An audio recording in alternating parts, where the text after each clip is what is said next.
ಪೊಳ್ಳಾಚಿಯಲ್ಲಿ ಒತ್ತಾಯ ಬಲಾತ್ಕಾರ ಅತ್ಯಾಚಾರಕ್ಕೆ ದೂಡಲ್ಪಟ್ಟ ಪ್ರಕರಣದಲ್ಲಿ ಕೊಯಮತ್ತೂರಿನ ಮಹಿಳಾ ನ್ಯಾಯಾಲಯವು 9 ಮಂದಿಯೂ ತಪ್ಪಿತಸ್ಥರು ಎಂದು ತೀರ್ಮಾನಿಸಿ ಅವರೆಲ್ಲರಿಗೂ ಜೀವಾವಧಿ ಶಿಕ್ಷೆ ವಿಧಿಸಿತ್ತು. 9 ಮಂದಿಯ ಮೇಲೆ 76 ಆರೋಪಗಳನ್ನು ಹೊರಿಸಲಾಗಿತ್ತು. ಅವುಗಳಲ್ಲಿ 66 ಸಾಬೀತಾದುದರಿಂದ ಬಲವಾದ ಶಿಕ್ಷೆಯನ್ನೇ ನೀಡಲಾಗಿದೆ. ಸಾಕ್ಷಿಗಳು ಯಾವುದೇ ರೀತಿಯಲ್ಲಿ ಅಪರಾಧಿಗಳು ಬಚಾವಾಗಲು ಅವಕಾಶ ನೀಡಲಿಲ್ಲ. ಜಸ್ಟಿಸ್ ನಂದಿನಿ ದೇವಿಯವರು ಶಿಕ್ಷೆ ವಿಧಿಸಿದ್ದು ತಿಳಿಯುತ್ತಲೇ ಕೊಯಮತ್ತೂರು ಮಹಿಳಾ ನ್ಯಾಯಾಲಯದ ಎದುರು ಸೇರಿದ ಮಹಿಳಾ ಸಂಘಗಳವರು ಜಯಕಾರವನ್ನ ಹಾಕಿದ್ರು.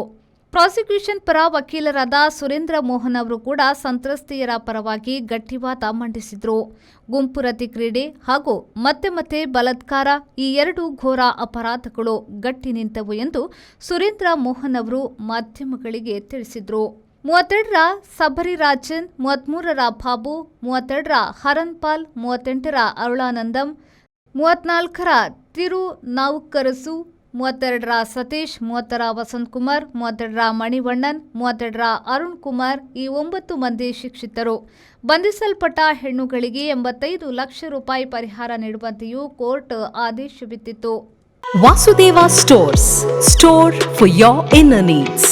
Visit us to find trendy innerwear from major brands.